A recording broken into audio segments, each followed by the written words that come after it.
Number 8, though, a guy that is staying in the SEC is, I said before, Nico's probably the most controversial quarterback in the country. This guy's not, because I think everyone in the country loves this guy. That's Diego Pavia from Vanderbilt. This guy was just purely electricity this past year for the Commodores.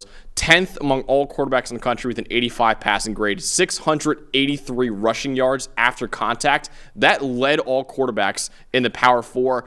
And I think the most memorable game for him and Vanderbilt maybe in history was when they beat Alabama. And in that Alabama game, he had a 92.1 passing grade against the Crimson Tide in that game. And, of course, the electric interview with Alyssa Lang afterwards, or, of course, Trevor Sikkema's fiance. Amazing interview after the game was over there.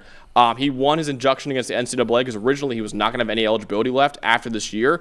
But because he played JUCO, they did not count his JUCO years. Before that, he goes to New Mexico State, obviously, after that, and then now goes to Vanderbilt. He has one more year with the Commodores. We'll see if he can do any more magic with Vanderbilt this upcoming year. But Diego Pavia, not only one of those electric quarterbacks on and off the field, but also a really, really talented one as well. Yeah, no, for sure. A talented passer, like you mentioned, especially vertically, opens things up in a very complex run game that he has to lead, right? And I think what you get in Pavia is like the toughness of an academy quarterback, right? It's kind of like that. Led all Power 4 quarterbacks in yards after contact and missed tackles forced. I mean, that's what you're getting at first, is a dynamic run game centered around him, and it's exactly what it was when he was at New Mexico State. He just brought that same toughness and leadership over. You mentioned the upset over Alabama, a Week 1 upset over Virginia Tech. That was not a game that Vanderbilt was supposed to win, and he just brings that fiery leadership you need at a program like Vanderbilt if they're going to win games consistently. Obviously, we didn't expect much from them going into last year, but we had mentioned, look,